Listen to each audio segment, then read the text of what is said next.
जी अस्सलाम वालेकुम स्टूडेंट। अब हम करते हैं क्वेश्चन नंबर 4। क्वेश्चन नंबर 3 तक हमने पिछले वीडियोस में कर लिए थे। अब हम करते हैं क्वेश्चन नंबर 4। क्वेश्चन नंबर 4 बहुत ही सिंपल चीज़ है। इसमें इंटरसेक्शन के बारे में कुछ आपसे रिक्वायर किया गया है। तो देखते हैं, if A is equal to मतलब उसका सेट दे दिया, बी का सेट दे दिया और उसके बाद सी का सेट आपको दे दिया गया और उसके बाद वो कह रहा है कि verify that A intersection B into intersection C is equal to A intersection into B intersection C. Prove आपने ये करना है कि left hand side is equal to right hand side होती है या नहीं। तो हमें ये प्रूव चाहिए। तो क्वेश्चन नंबर 4 हम करते हैं। फिर इसमें पहले आप सेट लिख लीजिए। सेट हम लिखते हैं। इसमें ए का सेट है आपके पास 2 3 5 7 9 2 3 5 7 and 9 2 3 5 7 and 9 और उसके बाद बी का बी आपको गिवन है 1 3 5 7 1 3 5 and 7 और उसके बाद सी आपको गिवन किया, बुक में गिवन है सी सेट। क्वेश्चन नंबर 4 में पहले हम बी को वेरीफाई कर लें 1 3 5 7 1 3 5 7 और उसके बाद सी है 2 3 4 5 and 6 ये आपको गिवन है। और उसके बाद आपको उसने कहा कि वेरीफाई करें, वेरीफाई डैट या prove that A intersection B और intersection C is equal to A intersection into B intersection C. ये चीज़ उसने कहा कि आपने फाइंड करनी है। Verify that A intersection B intersection C is equal to A intersection B intersection C. चले हम ये फाइंड करते हैं और प्रूव करते हैं कि left hand side is equal to right hand side होती है या नहीं।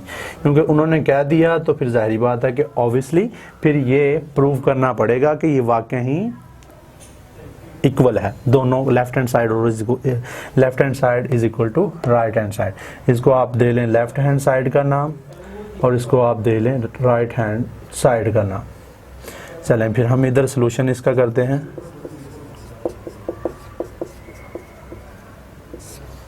सोल्यूशन में देखें, हमें पहले ये चीज़ रिक्वायर है तो पहले ए का सेट लिख लें। ए इज इक्वल टू 2 3 and 5। चले हम ये जगह कम पड़ जाएगी, हमें ये ऊपर लिखा हुआ है लेकिन जिस तरह मैंने किया अभी आपने इसी तरह ही करना है। मैं अभी इधर से पिक कर रहा हूँ क्योंकि मेरे पास ज़रा जगह कम है। तो बाकी फिर दूसरा जो आगे मज़ीद क्वेश्चन करना पड़ेगा वो फिर थोड़ा सा हमें जगह की ज़रूरत पड़ती है, फिर हमें रेज करना पड़ता है। तो हम इधर से पिक कर लेते हैं। ए हमें क्या चाहिए, ए इंटरसेक्शन बी। तो पहले मैं ए का सेट ले रहा हूँ 2 3 5 7 9 ये मैंने ए का सेट लिया और उसके बाद दरमियान में इंटरसेक्शन। और अब मुझे क्या चाहिए, अब बी का सेट, क्योंकि मुझे ए इंटरसेक्शन बी इनकी इंटरसेक्शन करनी है तो मुझे बी का भी फिर सेट चाहिए जो कि 1 3 5 7 ये है। अब क्या करना है आपने कि ए इंटरसेक्शन बी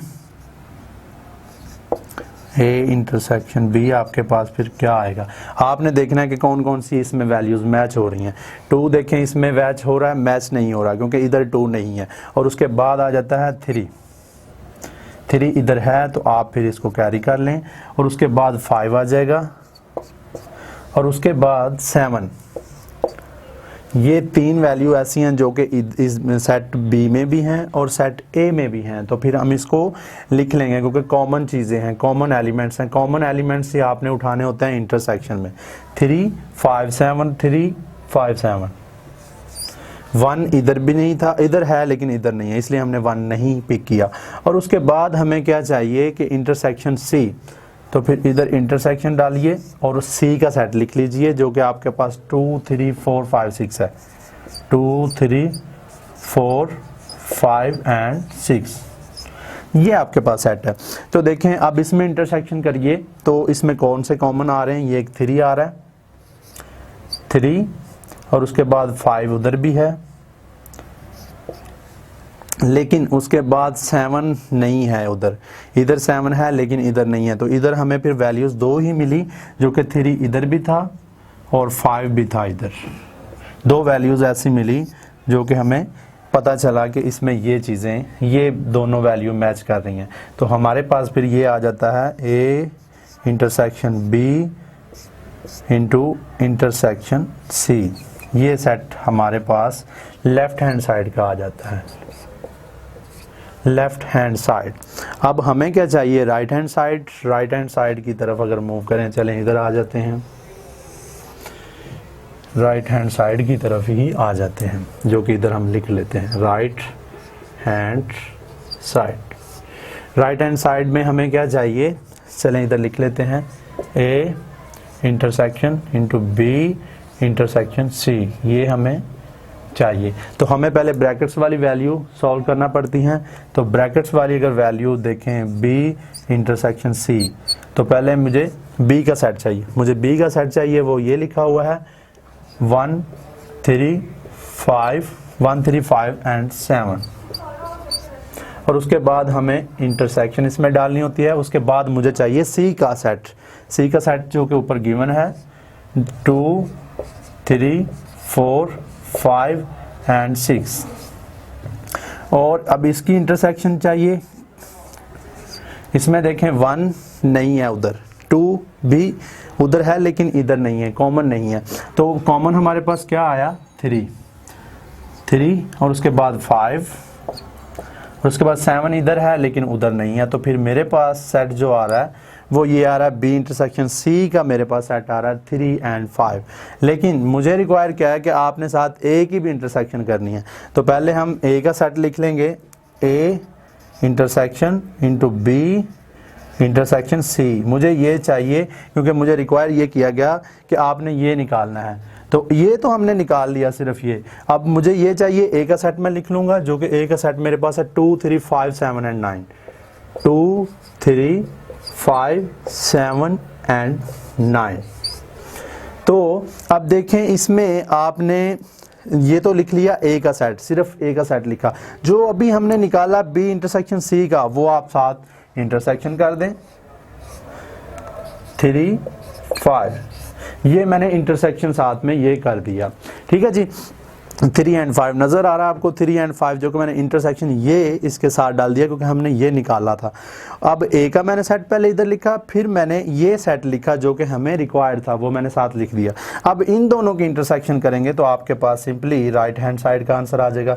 अब देखें 2 उधर है लेकिन इधर है लेकिन उधर नहीं है, और उसके बाद 3 है,